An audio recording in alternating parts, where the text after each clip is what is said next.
Uh-oh. Okay. Well, welcome. So happy to have Dr. Mary Lamia here today for our live Q&A. We did such a wonderful interview, got so much information from her during my From Discord to Harmony series. Dr. Mary Lamia is a renowned psychologist, and she's an author of 6 books. And two of the most recent ones are Grief Isn't Something to Get Over, Finding a Home for Memories and Emotions After Losing a Loved One, and The Upside of Shame, Therapeutic Interventions Using the Positive Aspects of Negative Emotions. So let's welcome Dr. Mary Lamia. Thank you. Thanks for having me. Thank you so much for being here. One thing too, I remember in memory, I don't know, she's busy preparing for her half marathon that she's going to be doing tomorrow. But I remember when she was watching your interview, she kept texting me, and she was like, "I feel like I'm in a therapy session right now. I'm learning so much." And so I just want to follow up on some questions, and then everyone that has any questions, just chime in or throw them in the chat, and then we will get them Oh, to there's a chat. Dr. Mary Lamia. Where's So, the And I would chat at? love for Dr. McCowan to participate because he is an expert Chat. on politics and how people think and how people relate to one another. okay, great, awesome. So yes, please chime in anytime you feel like it. We'd love to hear your thoughts. So to kick it off, we discussed a lot about emotional roots of beliefs. You mentioned our beliefs are shaped by emotional memories stored in a mental file cabinet. How can someone begin identifying the emotional roots of a belief they hold strongly but don't understand why? Wow, that's a difficult one. I Uh-huh. Sitting came there came out the gate hard. analyzing, but it's possible. If we're curious about how we think and what we think, and curiosity about our beliefs is really important. So we can probably start thinking back on how we felt in different scenarios that come into our head, different memories that come into our head, especially regarding political situations, and the emotions that we felt. For example, uh, were our parents fearful of a certain political party? Hmm. Or did they express anger or disgust? And how did we integrate that into our belief system? Or did we incorporate that into how we felt about certain people, certain groups? So there's identification with parents and important figures in our life. Teachers, certainly. Teachers can sway a child or even a college student's way of thinking Hmm. just Yeah. by expressing their beliefs. Dr. McGowan knows that as a professor, certainly.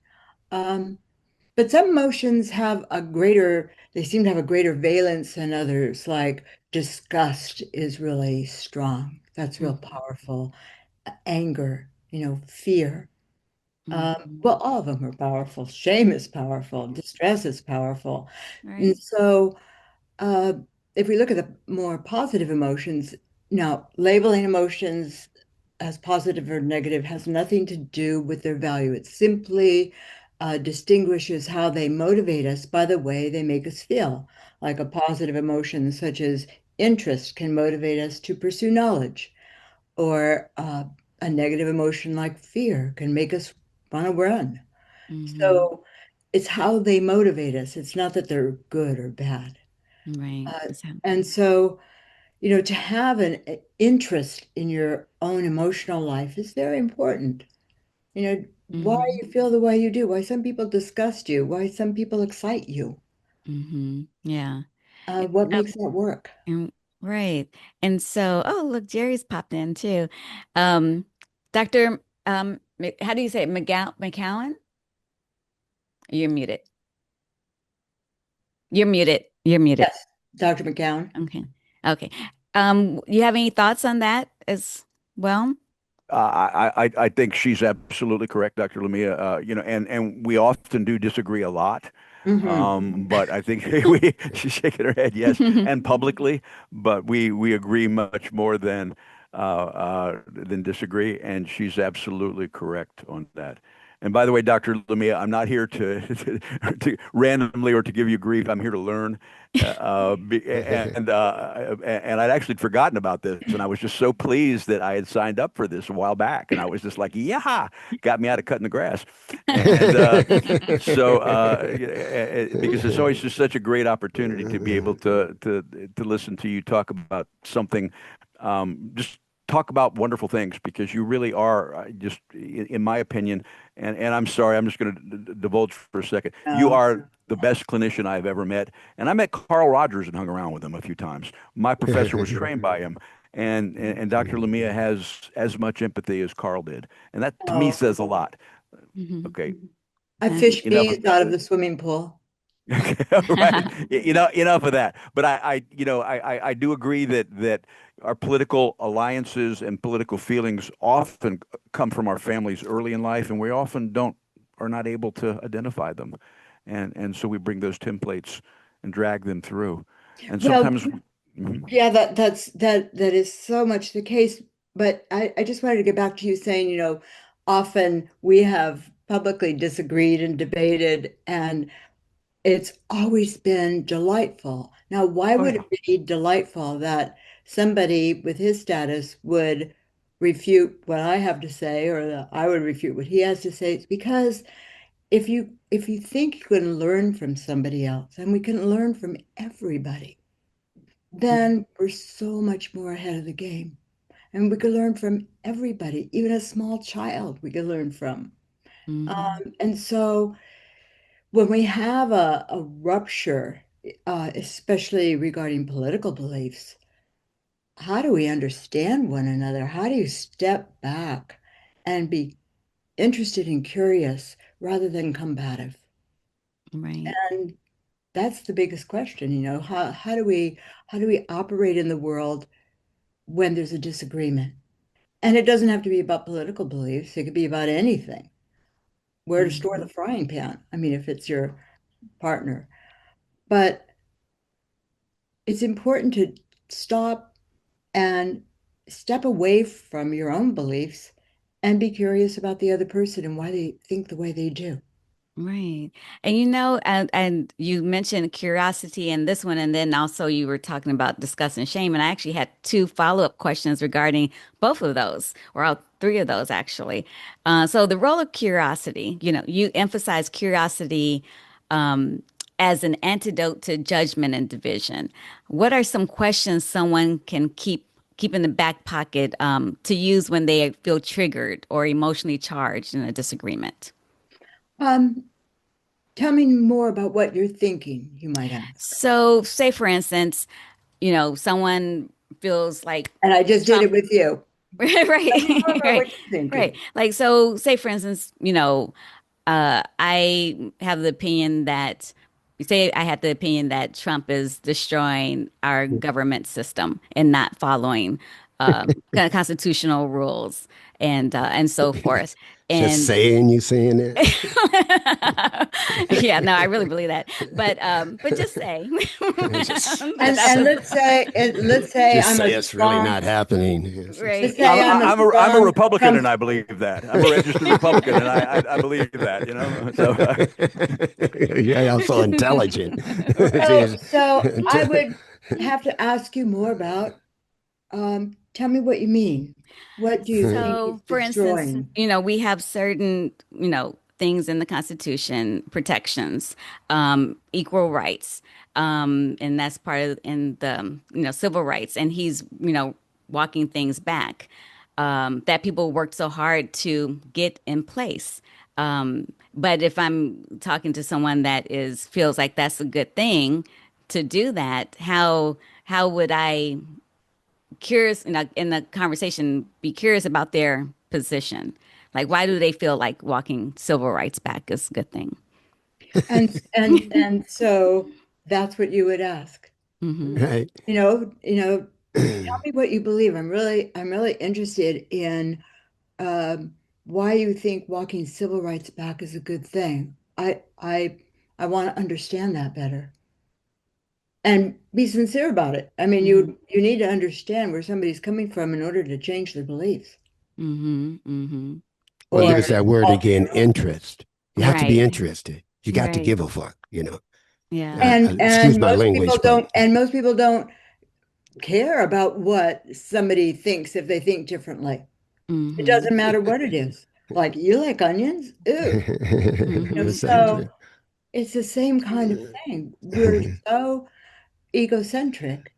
We Mm-hmm. would like to think other people think the way we do. I've seen a lot of married couples who are of different political persuasions than their spouse and who take it very, very personally. I'm surprised there aren't more divorces around elections, and maybe there are some, And There. right. Yeah. but rather than be curious, they are forcing their views upon the other. So I always have them think about it as, what if you liked oysters and your partner didn't like oysters or thought they were disgusting? What would you say to them? What would you do? Or how would you answer if they say, well, why do you like oysters? Or I'm disgusted by you eating oysters. I mean, it's the same kind of thing. It's a belief, it's a preference, something we hold on to. We adhere to our beliefs as though they're for dear life, and we don't need to. Mm-hmm. Because if somebody's not going to change your point of view, what risk is there in being curious about theirs? Mm-hmm. I got a new word for this week. It's I was interested if you've heard of it. It's imperturbable. Imperturbable. Wow. And having the ability to be imperturbability. It's hard. That's a mouthful to try to say the whole thing. Imperturbability. To be imperturbability, to have the imperturbability. But I can say imperturbable. That's That easier. one should have been in the Uh, spelling bee. right. Right. And it's not to be perturbed by someone's oh, uh, someone's opinion, someone's choice of food. Can you hear me still? Am Yeah, I? we hear you. Mm-hmm. Because my thing, something happened. Yeah. No, we hear you And fine. and why do we get so perturbed? Yeah, What emotion I does don't know. somebody else's belief cause? Oh, Jerry, I didn't say hi to you. Mm-hmm. Hi, Somewhere Jerry. in your face.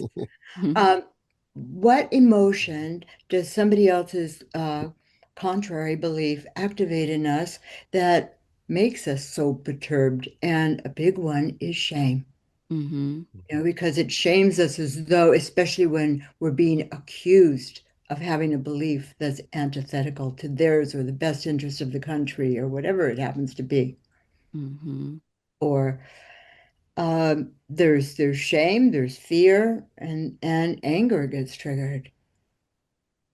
Right. And so, one thing though, because when you speak on that, it's, I know we talked about before regarding the whole food analogy, but I always wonder though, for people who feel morally repelled, by certain ideologies, because it messes with your value system, right?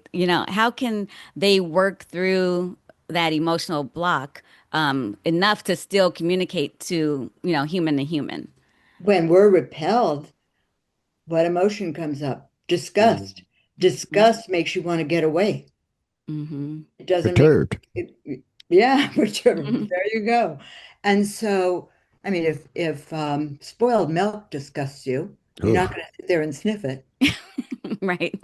more than once. Yeah. So, and people become the same way, and when we feel disgust, for example, in a relationship, that makes people leave if they Mm-hmm. can't work it through. And so disgust is very powerful in terms of running, Mm-hmm. and being repelled. So how do we get through disgust? Well, if it's something right in front of you and you really have to deal with it, you smile. The smile response tends to, uh, I don't know, be a barrier to disgust for some reason. But Mm-hmm. so how do we smile when somebody has a different belief system smile inside, like, this is interesting. It would convert it to something you want to have a conversation about. It can. But we get so disgusted and angry that we attack. Mm-hmm. And shame makes us attack too. Yeah. Yeah. Jerry, do you have any comments or questions? Well, when we get into talking about shame, Oh, yeah. Oh, yeah. Jerry and I talked about Shame. well, so I do want to talk about it because and it's relevant to the series that this conversation was in, and it's also relevant to obviously the Soulful Renewal series that I did, but it is also relevant to the one that I'm running right now, which is Beyond the Uniform, Healing the Hidden Wounds. Mm. Mhm. And what I found in 18 more discussions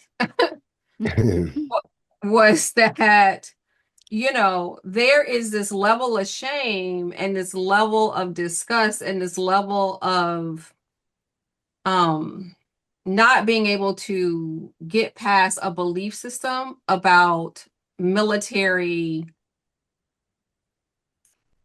validity Mm. that it separates so many different sects of community inside of the military. And I really have been trying to figure out through the entire course of this second series, how do I get these people to see that they're not that different? Mm-hmm. How do I allow them to have a dialogue? Because Biden did this actually towards the end of his term. He took a lot of veteran affairs, a lot of people that worked in the veteran space, and he brought them together because there were queer people that were disenfranchised and then, felt to believe that they had to live in this shame, right? And then there were hardcore military people that were like, this is the way, kind of like in The Mandalorian. This is the way, this is the only way. And Yeah. so I'm really interested in figuring out, I know we smile. I've seen that a lot. We smile when that shame and that disgust come because we really, I know I laugh a lot. I'm just like, I can't even believe this is happening right now. But, how do we teach people to honor their core belief, but also understand that the only way to get through it, to get through a lot of these things, this political grief they're feeling, this sense of loss of identity they're feeling, is to actually communicate with each other. Because I didn't know I'm gonna be honest, I didn't know what I was getting into with the Beyond the Uniform. I thought that I would have way more military men show up as a result of their core beliefs about the military and veteran affairs and things like that. And what wound up happening was people had lost their voice and had been shamed to the point where they were so exuberant that they had a platform to say anything. And that wound up being women, and it wound up being people from the LGBTQ plus community because they had been so disenfranchised and didn't see any other way but to form their own organizations. And now they're in a climate where they are once again not even being disenfranchised, but being erased. Yeah. So I'm going to circle back. So the question is,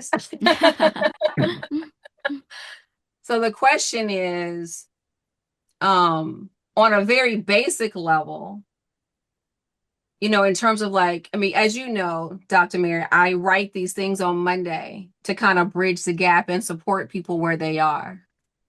And I'm wondering what kind of languaging I can use to support people and navigating their grief in a way that allows them to open up to more communication and different views. Or to not impose shame on others or take on the shame of others. Exactly. Because that's the tough one. A lot of disenfranchised people feel a lot of shame, Yeah. but it's not theirs. Yes. And I had one person, no, 2 people out of 18 people know that. 2 out of 18. I mean, Yeah. grown adults that have navigated. And only 2 people were super clear that it was not their shame to own. Mhm. And the rest, what would you say they primarily felt? And the rest were intuitively what I felt. The rest were um stuck in the some level of anger and stuck in some level of apathy. Mm. I even had someone say to me, "What you're doing is an amazing thing. It is great. Good luck." Well, I know you're gonna need So that apathy sounds more like helplessness. And Yeah. helplessness is feeling shame and Mhm. withdrawing. And that's dangerous. Yes. So we have to ask, what can we learn in those situations on either side? And nobody asks, what can I learn? What Yeah. can I learn from this other person? What can I learn from the situation? What can I learn from the way in which I respond and have responded all my life? Mhm. Yeah. But when we adhere to a particular point of view, when we're stuck in that, we're not learning. Mm-mm. Mhm. I think that's the thing. I think that's the thing that was an eye opener for some of them. Because at the end of every segment, I said, "May we live in love, light, and learning today and every day." Mhm. I And Oh, go ahead. oh no, and I could see in moments when they heard the word learning that the light bulb went off a little bit. Yeah, learning is the key. And that's something we have to teach children when we see them develop these points of view and get really stuck in it, that they'll only hang out with certain kids or Mhm. that certain other kids are bad or whatever they want to name them, or Yeah. races or religions, Mhm. to learn from them, to learn from everybody. And if we get defensive, we never achieve. What I was going to say is that I once submitted a book proposal, and Dr. McCowan happened to be the one of the reviewers for it. And what I learned was so incredible, despite his criticism. It was because of his criticism, and he was brutal, but I learned, Yeah. and it was wonderful. It was like, what a gift Mhm. that we can learn from somebody who offers a critique. Yes. Mhm. We learn more from that, I would say. Oh, Right. yeah. Yeah. We learn more from the critique and more from the disappointment. Let me say that. Yes. Mhm. it. To step back because we don't know everything. And so some people who adhere to a certain viewpoint, despite anything anybody tries, I mean, then they're limited. Don't we see them Yeah. as limited? Yeah. Mhm. Mhm. And then we're going into judgment when we do that. Right. Yeah. You mentioned kids, about how do we, about teaching our kids. I do have a question regarding that actually. How early can we begin teaching kids about the emotional roots of beliefs And what is the simplest way to start these conversations at home or in schools? I think the best way is to first teach them about emotions. So when a kid is struggling with an emotion, let's say disappointment, or that's not an emotion, that's a combination of emotions, let's say some kind of distress or anger, to Mm-hmm. to ask them questions about it. You Mm-hmm. know, what makes you angry about that? And what did you think? Because there's always a cognition associated with an emotion, and cognition can be poison. Mm-hmm. Sometimes it's what we think that we hold on to that hurts us. Or um, especially shame, when kids feel shame. Oh, that felt really bad. It felt like your whole self was bad, but you're not bad. Let's see what we can learn from that. Let's see what we can learn from getting a C instead of an A. Mm-hmm. Mm-hmm. That's a big one in school. If you could help a child get over the hump of not knowing something. Right. Mhm. Right. That's so hard. It's so shaming when you're a kid Mm-hmm. Yeah. and you can't do that mad minute, or you can't, do the spelling, or whatever you can't do. Mm-hmm. Mm-hmm. And you want to give up and withdraw instead of learn from it.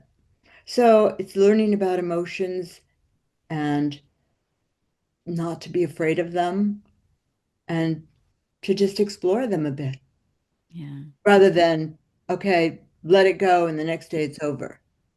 Mm-hmm. Mm-hmm. And then I can even see again how that not by now addressing how you can move into apathy because you feel withdrawn and so forth. And you talked a little bit about apathy when we were talking about the veterans, and we talked about quite a bit, I think, in our first interview. But for those who say they're just too overwhelmed or busy to, care about politics, how can we distinguish true apathy from emotional exhaustion or avoidance? Yeah, well, that's a big question. I'm not sure. It's hard to distinguish that. They're pretty much one and the same, aren't they? Withdrawal. Mm-hmm. Withdrawal and avoidance is something we do when we do feel helpless or shame or Mm-hmm. guilt or many other things. Yeah. So how would you encourage people to move out of apathy and whether in action or just being more connected with their emotions to be able to talk to other people, Yes, if you're and have the apathetic, you're not feeling. mm-hmm. You're withdrawn from your own emotions. So the bottom line with emotions is that emotions make us care. Mm-hmm. In the positive or negative ways, they make us care. And if you don't feel an emotion, you don't care. Mm-hmm. I think I may have mentioned this to one of you. The absence of love is not hate, it's indifference. Mm-hmm. If you Mm-hmm. hate your ex-partner, you still care. Mm-hmm. So how do we make somebody care? How do we uh, engage them emotionally? I suppose it would have to be something that's personal to them. Mm-hmm. So find something that's personal to them that relates to the politics and engage them that way. Mm-hmm. Gotcha. Or personal to you to tell a story. Mm-hmm. I'm worried about my father-in-law who, has this illness and now he can't get treated. Mm-hmm. Yeah, make the human connection, you know. So what's going on in each other's lives and so forth. And Jerry, I see your hand is raised. Yeah, I raised my hand. I was trying to be proper. But I want to, you said a couple of things that, we're talking about emotions and you asked about like, how do you navigate emotional exhaustion? Um, and part of, I mean, I personally feel part of the problem is there are a lot of emotionally illiterate situations in America. Mhm. I mean, I feel like it has gotten a little better in more recent times because of technology and exposure, but we have whole generations that are emotionally illiterate Mhm. in terms of how are they going to, Don't get me you know, started. So when we're talking about emotions and sharing Oh, emotions and addressing emotions and admitting emotions, if I don't know how to even identify, quantify, acknowledge, witness what an emotion, what, the vastness of what emotions can be. Um, I mean, I think we got to start with some basics, right? Right, definitely. but we all feel them. We may not be able to label them properly, yet we all feel emotion, Yeah. and we're all motivated by emotion as well as thought. Connect. Well, I see a book cover right now with a capital E and a huge giant I, EI, which is a buzz term going around now. It's titled emotional intelligence. Intelligence. Hmm. And a lot of people don't even understand how those two are connected Yeah. because it stems back to what the doctor said when she started this conversation: interest, Hmm. lacking the interest in the first place. Because with this book sell, if I put it out, emotional intelligence, and I described several ways that Jerry was talking about too, especially my own culture, and especially in education and business, as an entertainer, producer, anytime, if you don't have the emotional intelligence to be imperturbable Hmm. in certain contexts, in certain situations, or you can be in a group talking about anything, and then here comes some pretty girl and it changes the whole dynamic of the conversation, and you get razzled by it, and then now you're blown out of the meeting and you lose your deal. And if you don't know that emotional intelligence is connected, and it's and it's even goes far back. I always try to say this. I know, I hope this doesn't affect anybody, but anybody, you know the whole story of Tulsa, Oklahoma, the whole uh, Yeah. Black Wall, Black the Wall Wall Street. Street. Oh, Hmm. yeah. You got to understand when that ended, there was no job placements for those people. There were no mental health tents like at Uvalde and all that kind of stuff. There was no, my mic keeps messing with me, so I can hope you hear me. Yeah, No you're job here fine. Hmm. relocation. There was no hospitalization. They just told them, just move on, just go. Hmm. And the people that did this, and the people who do this and continue to work this way, in a stealth like way today, maybe not as dramatic, do not have the emotional intelligence themselves, even though they promote this shit in business and CEOs and venture capitalism and so on and so forth. But they don't act on it or seem to know that they're connected, that it would serve them well too, to be emotionally intelligent, to have, to care about another individual, to care about. I'm always perturbed. What's wrong with the concept of love? I like to go to the UN, stand up in the front there, and just ask that question. Can somebody give me what is the problem? What's wrong with the concept of love? And they'll tell me there ain't no money in it. And I tell them, well, they've never been in love then, because it's costed me everything. Hmm. And we can go on and on with this, but Hmm. I think you guys understand. I see a lot of, especially my culture, don't even have a literal, like Jerry was saying, the literacy to connect these two things. And then the people who create such adversity for the rest of us, let's say, don't have it either. And if they're not interested, as you have spoken so eloquently when you opened this up, they have no interest in caring about the rest of us. Well, we have a big, and almost, and I think that's where it relies. You become the change. It almost relies on you to be that change, to be that empathetic person. I always like to say it's my business to love you, and it's not my business to care what you think about me. And if that makes sense here in this Hmm. group, Yeah. Hmm. like after I go and after I've spoken, I don't know what you think about. I don't care, but I love you. Mm-hmm. And I just think it's somehow it has to multiply, But and I go what do ahead. you do with what do you do if people are so pathologically narcissistic that they think they can destroy a culture, a neighborhood, another person, and not Those make of us who are connected know that's impossible. It's not theirs to destroy. It's not. As a matter of fact, if I continue loving you, I'm going to piss you off, And and so you're going to stop doing what you're doing eventually, even if it's not by your own hand.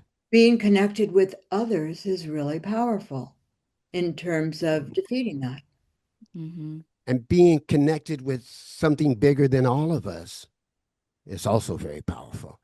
Before there was Zoom and internet and Mark Zuckerberg, there was just the side of your bed and you got down on your fucking knees for most of us. And there was no payphone or no beeper. There was nothing. It was just me and this higher power I thought that existed that somebody told me about. And I tried to learn. But I do know without it, oh, it's very chaotic.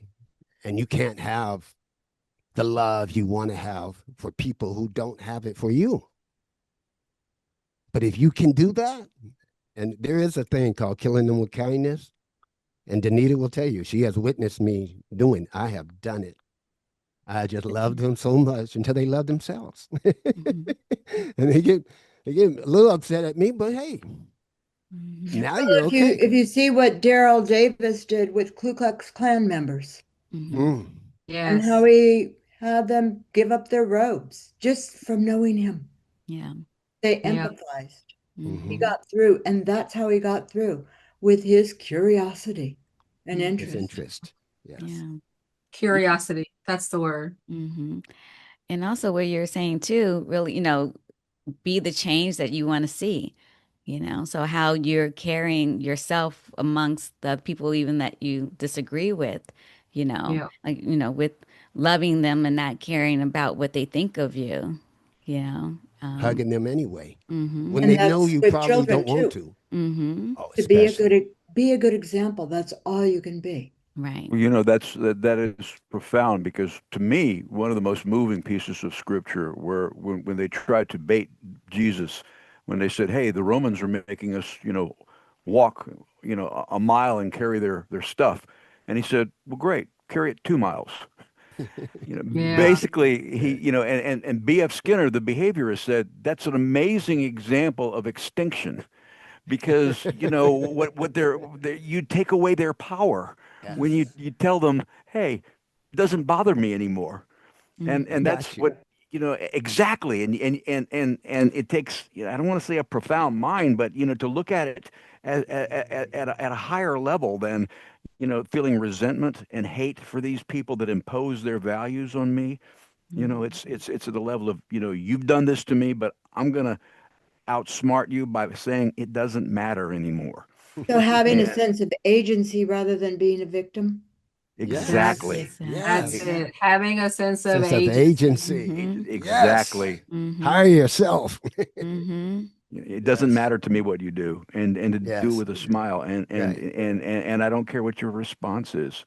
And the Buddha did it, and all of the great religious leaders taught it, Yep. and it's very very hard to do, but and I can't do it certainly because I'm all about aggressing against people and being vindictive and all that stuff. But you could see that it would work, and you'd see the Yes. few people that did it. I mean, Nelson Mandela, when he went up, and went up with the Springbok soccer team and shook their hands, or a rugby team.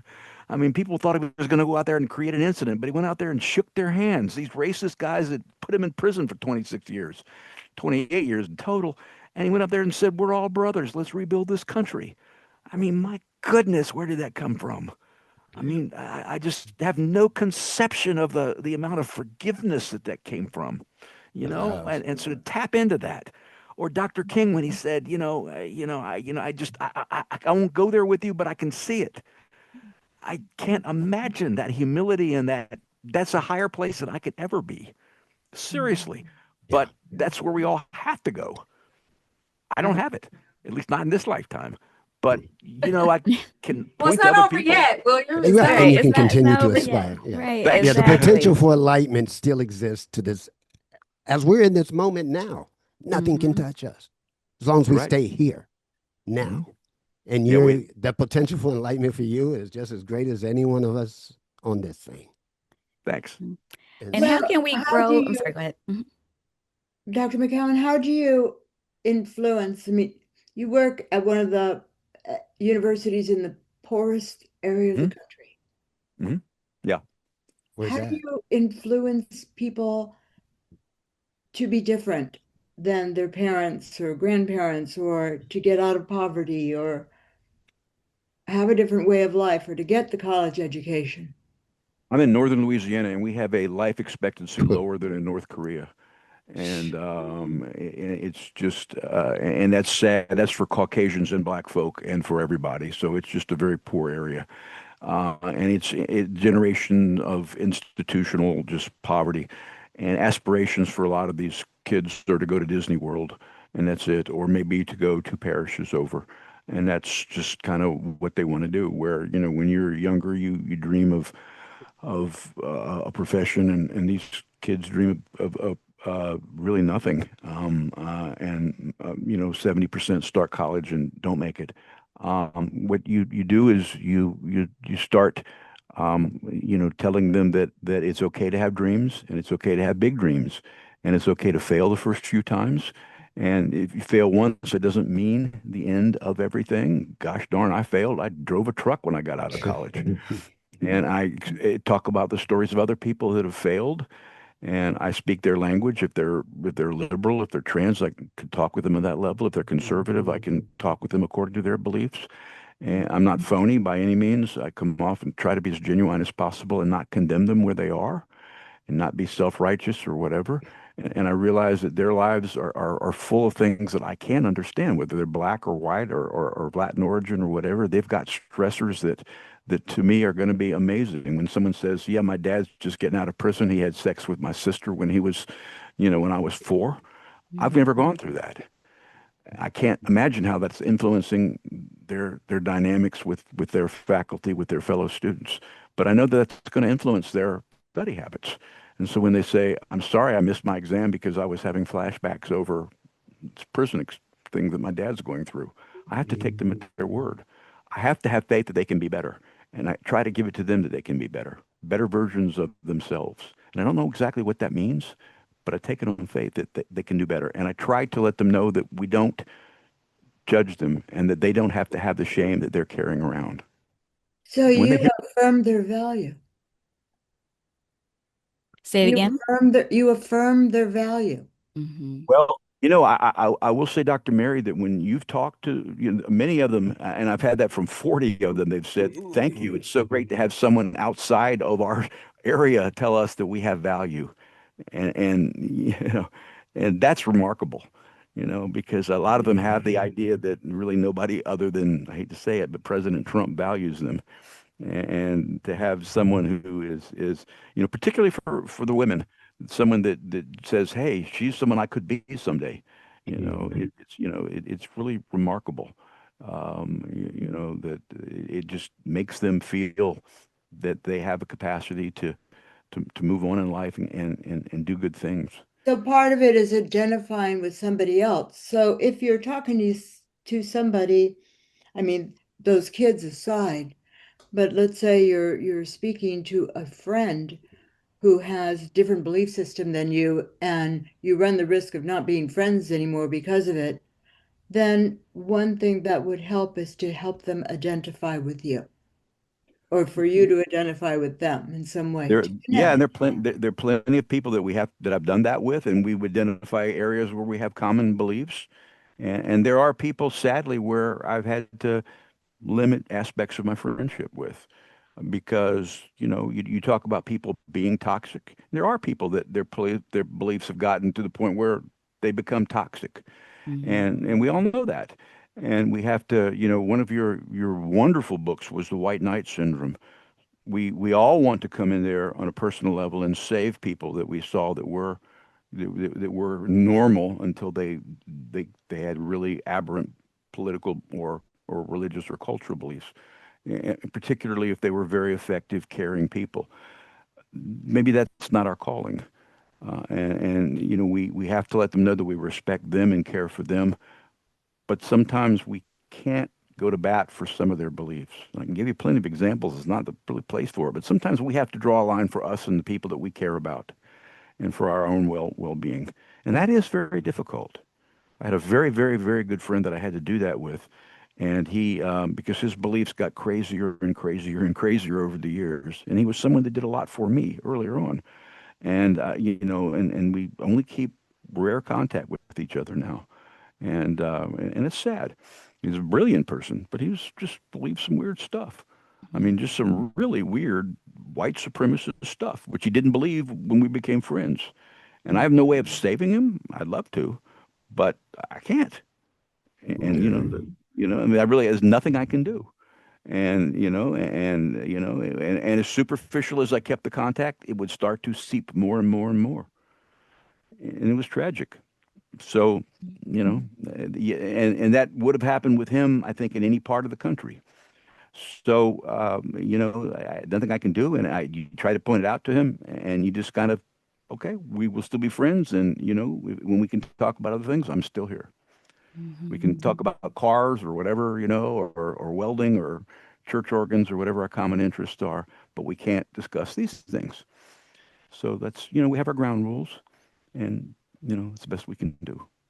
Yeah, I've literally had to create those for myself. I am that kid that had visitors come to their house to pretend to be their father for the week. Ooh, that yeah. That had sex with blah blah blah, and I could go on. I have that actually even the root of the people that I came from was North Carolina, but I grew up and I was institutionalized my entire life as a child, et cetera, and I had inmates come over my home, jumping out of the shower, and they with my mom now, and I ended up being in entertainment, stand up, and part of that joke was I belonged to the Father of the Week Club. And it was just, and it goes on and on. But the sadness of it. I can hear in you that you have the compassion to relate to a child like me, to make me think I could do something better later in life. I had those people, here and there. In high school, there was one priest that was really cool to me, even though I was a total screw up. But he saw something, and he kept pushing that button and kept saying, "You're going to be better than this. You're going to do better than this." And I end up. That's why even while you were talking, it got me, because I know them. I grew up white, black, Latino. I grew up with them. I was locked up with them, and then I came out and fell into all of it. I don't even know how much I want to put on here because it's a public thing. I hear you. But I want to encourage you to keep doing what you're doing, because you're going to grab some boy like me or some girl like me who don't know how the fuck she going to get out of this. How I'm ever going to leave this community, this household, this family, this way of life. And you're going to make it possible for that person, for that child. After meeting those kids in Monroe, Louisiana, I wanted to move there. I'm totally addicted to them. They're what's not strange to me, but what's fascinating is that there was a higher level of emotional intelligence in those impoverished kids than any graduate student I've ever had in Berkeley. Absolutely. And so what is that? What power they have and don't even know they have. The ability to look inside themselves and think about things. Yeah, because of the economics, during COVID, I wrote some books that have to do with one of the reasons of illiteracy. There's so much illiteracy, civic-minded illiteracy, the emotional illiteracy, and the big and the hugest one of all for all of us, even the people here on this Zoom, is financial literacy. Mm-hmm. Yeah. And it's time for us, as much as we can. It's not enough we got to help this next generation to know how to succeed in life. It's not enough to become the class president or get a scholarship to go to a college and be a pro star. You could win the Nobel Peace Prize, and they give you $1 million for that, and you'll be broke and deprived in less than a year because you have no way to understand how economics work. Mm-hmm. We're not teaching our generations of kids and youngsters, starting in middle school and beyond, those nuts and bolts, so that they can live the way they want to and not the way you demand that they do. And this goes all the way back to the Gilded Age and the Vanderbilts and the Rocker and how they designed the education and how they intentionally left out a major part of society, 80% of us, black, white, I don't care what you are, citizens, intentionally left out. So we would have to beg, borrow, and steal for their shit. We would have to grovel to be a part of their institution, their working class. Oh, did I do a good job today? Like I tell people all the time, slavery was never abolished. It was reformed. It's been recreated on a daily basis. It constantly is. And if we don't start teaching our children, this next generation, how to actually succeed civically, emotionally, and financially on this planet, we're setting them up for the same debt sentence that we all suffer.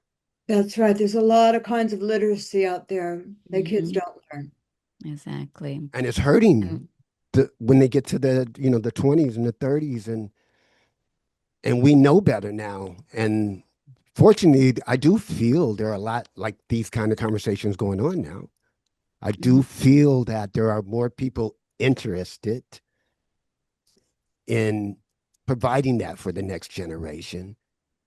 I do. Jerry, and didn't he? Yeah, they are. Yeah, they are amazing. Yeah, they're amazing indeed, and so are you.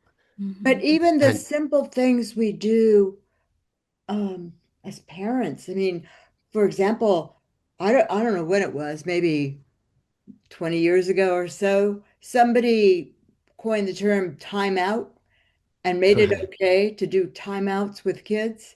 And so if your kid's acting up, you stick them in a room, you're going to have a timeout. It shames the kid, but there's never any resolution. There's never any learning. Right. Mm-hmm. Right. It must elevate. Things like that catch on, that are poison. Right. So and it's like no dialogue to make the situation better, to, correct the behavior or talk it through. Why did you do this? Or why are you feeling this way? Or what are you feeling?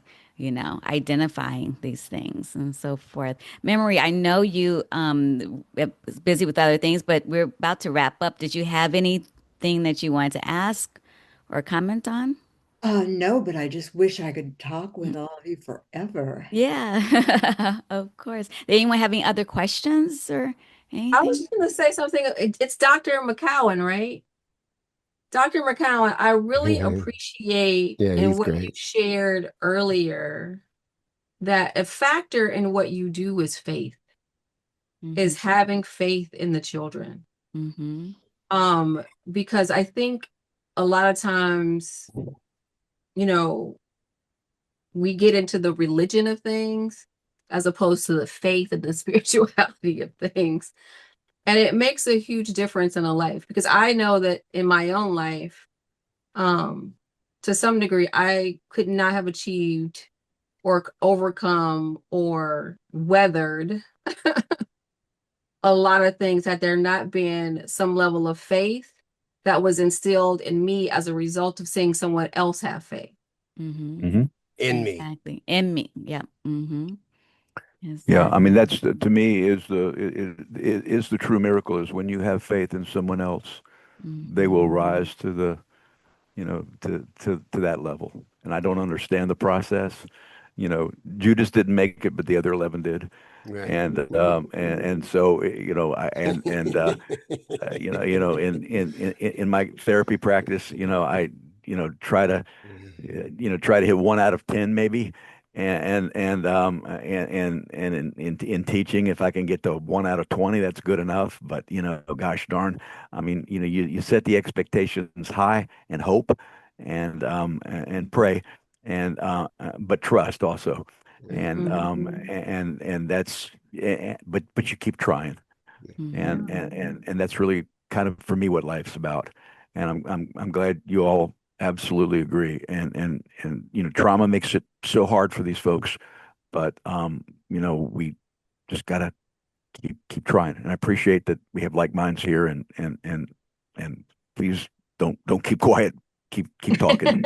I don't think I know how to keep quiet anymore. It reminds me of you guys. She's talking about being parents. You remember when you're babies, if your nephews, even if you're not a parent, you got babies.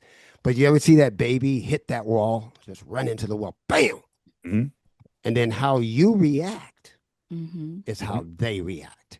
And if you, oh my God, oh no, she hurt then the herself. tears And are then gonna flow. Oh, they're gonna flow, and you're gonna give her everything she wants, right?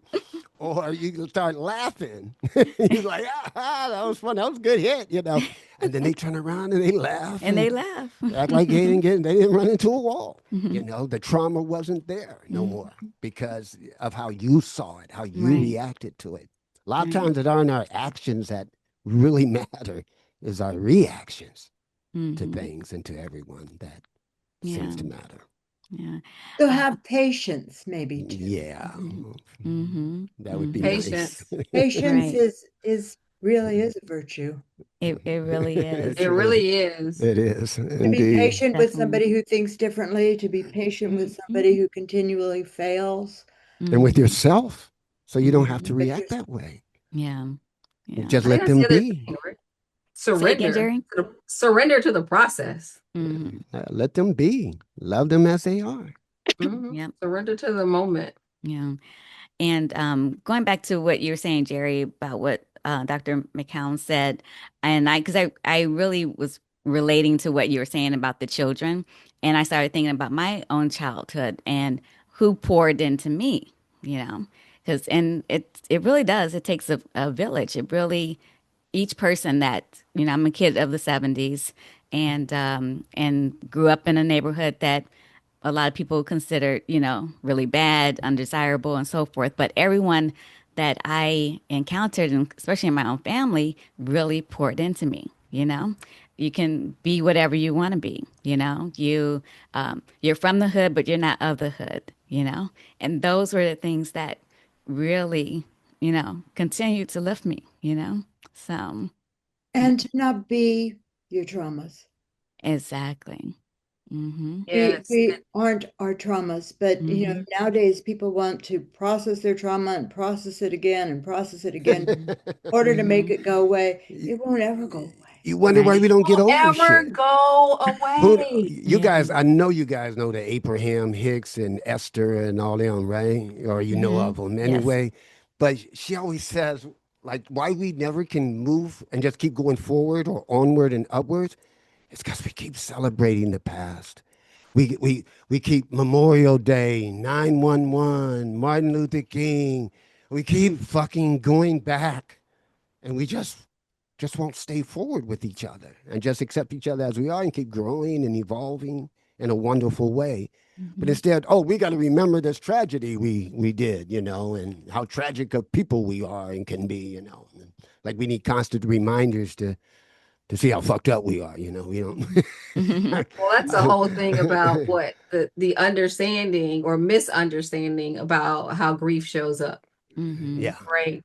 That if I don't remember and live in this, then I somehow I'm not honoring it. Right.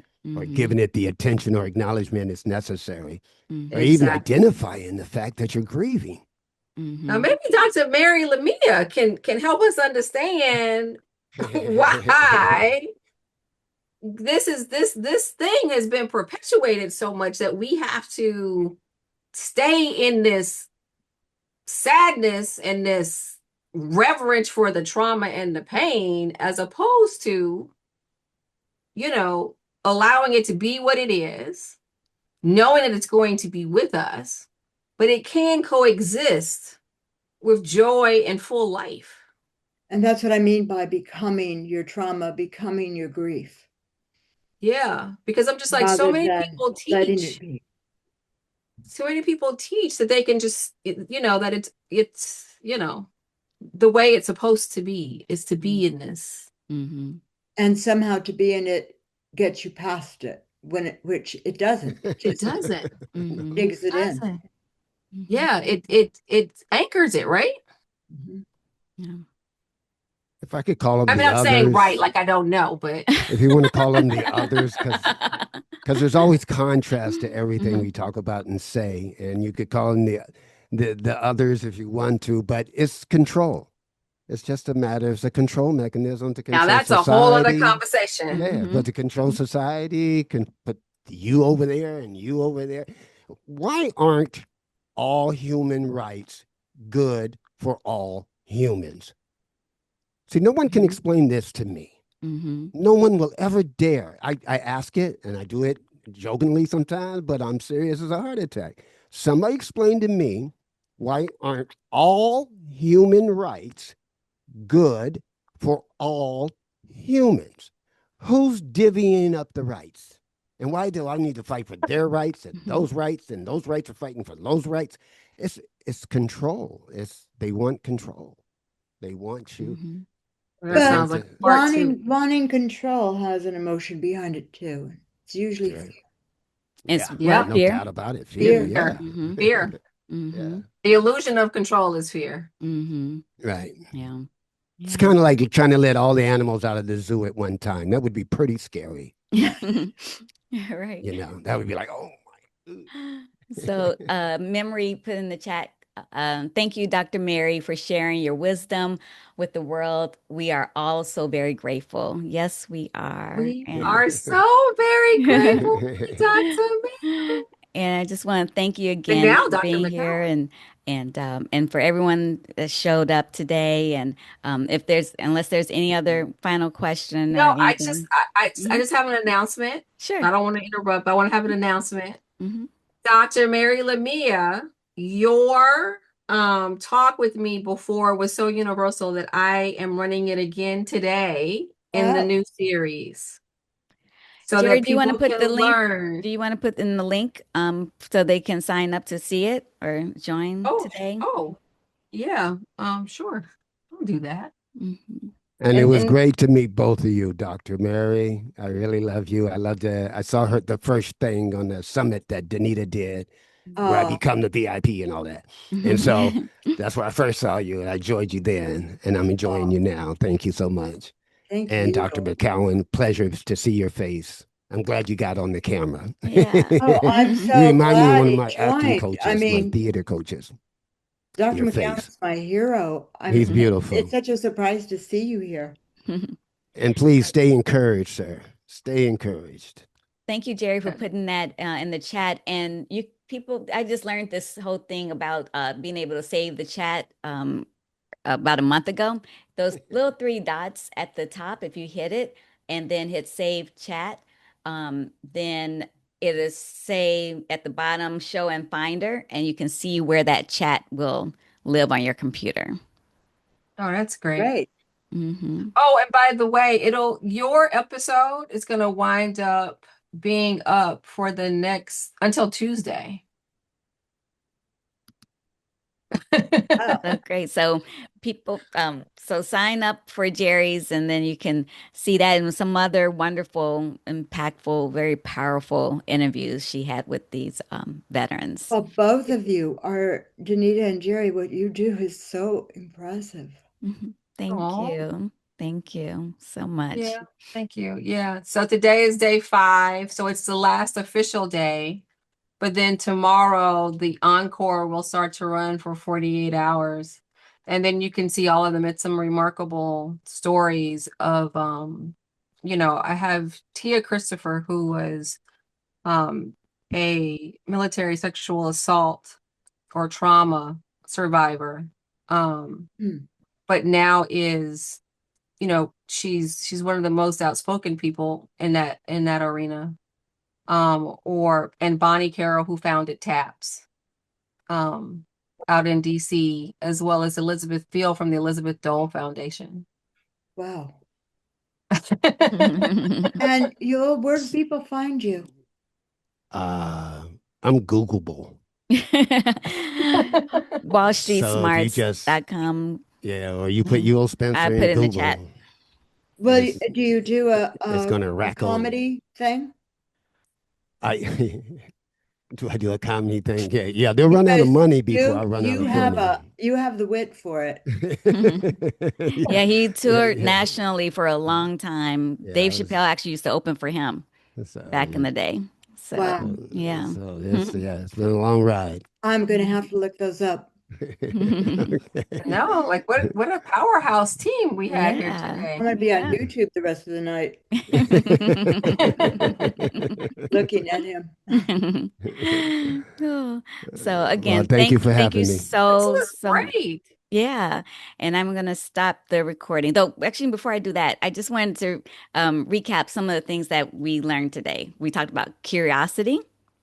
And then we also talked about, I loved how you put it, Yul, about, how do you say, I don't care about how do you say your line? Oh, it's my business to love you. Mm-hmm. It's not my business to care what you think about me. Yes. And then Dr. Mary, you had said some, interest. Having a sense of agency over, I didn't get the last line. Do you remember? That was a great line. What was that? Having a sense of agency.